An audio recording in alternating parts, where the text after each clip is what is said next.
हरे कृष्णा। आप सभी को चैत मास के 22वें दिन की हार्दिक शुभकामनाएं।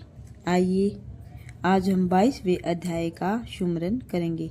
नारद जी बोले, हे तात, आपने गुणों के लक्षणों का वर्णन किया, किंतु आपके मुख से निःशर्त वाणी रूपी मधुर रस का पान करता हुआ मैं अभी भी तृप्त नहीं हुआ हूँ। अतएव अब आप इन गुणों के सूक्ष्म ज्ञान का यथावत वर्णन कीजिए, जिससे मैं अपने हृदय में परम शांति का अनुभव कर सकूं। व्यास जी बोले, अपने पुत्र महात्मा नारद के इस प्रकार पूछने पर रजोगुण से आविर्भूत सृष्टि निर्माता ब्रह्मा जी ने कहा, ब्रह्मा जी बोले, हे नारद सुनिए, अब मैं गुणों का विस्तृत वर्णन करूंगा। यद्यपि मैं इस विषय में सम्यक ज्ञान नहीं रखता, फिर भी अपनी बुद्धि के अनुसार आपसे वर्णन करता हूँ। केवल सत्व गुण कहीं भी परिलक्षित नहीं होता। गुणों का परस्पर मिश्रित भाव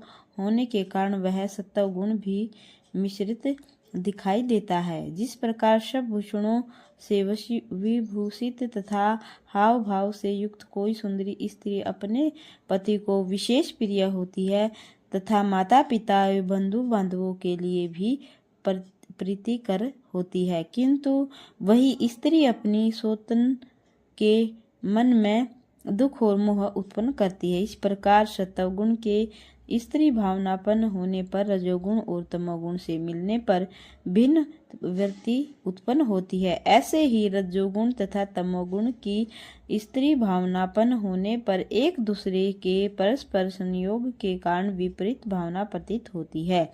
हे नारद, यदि ये तीनों गुण परस्पर मिश्रित न होते, उनके स्वभाव में एक सी ही प्रवृत्ति रहती, किंतु तीनों गुणों में मिश्रण होने के कारण ही विभिन्नताएं दिखाई देती हैं। जैसे कोई रूपवती स्त्री यौवन, लज्जा, माधुर्य तथा विनय से युक्त हो, साथ ही वह धर्मशास्त्र के अनुकूल हो तथा काम शास्त्र को जानने वाली हो, तो वह अपने पति के लिए प्रीतिकर होती है, किंतु सोतों के लिए कष्ट देने वाली होती है।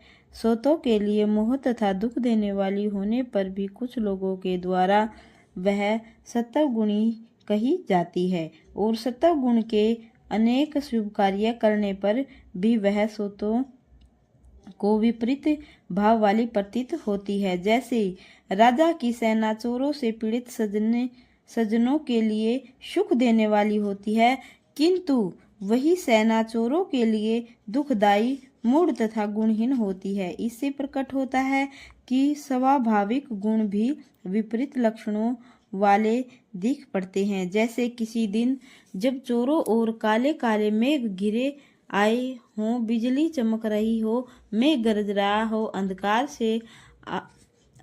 से आकाश भरा हो और घनघोर वर्षा के कारण सूखी भूमि सींच रही हो, तब भी लोग उसे तमो रूप व्यापत दुर्दिन नाम से ही पुकारते हैं। एक और वही दुर्दिन किसानों को खेत जोतने तथा बीज बोने की सुविधा देने के कारण सुखदायी प्रतीत होता है, किंतु दूसरी ओर वही दुख दिन उन अभागे गृहस्थियों के लिए दुखदायी हो जाता है, जिनके घर अभी छाए नहीं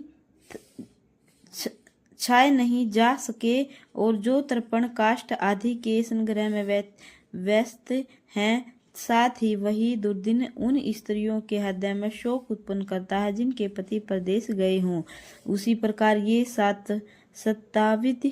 शताब्दी गुण अपनी स्वाभाविक परिस्थितियों में रहते हुए भी एक अन्य गुणों से मिलने पर विपरीत दृष्टिगोचर होते हैं।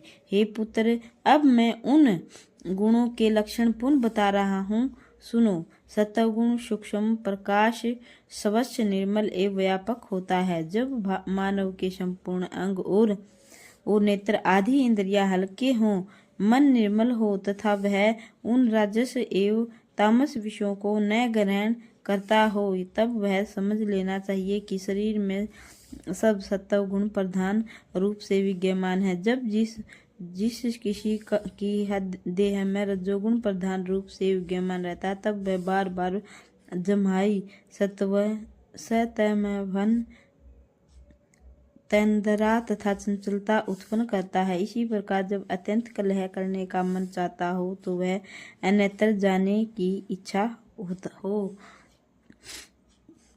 चित्त चंचल हो और वाद विवाद में उलझने की प्रवृत्ति हो, उनमें काम भावना का गहरा पर्दा पड़ जाए, तब यह समझ ले कि शरीर में तमोगुणी प्रधानता है।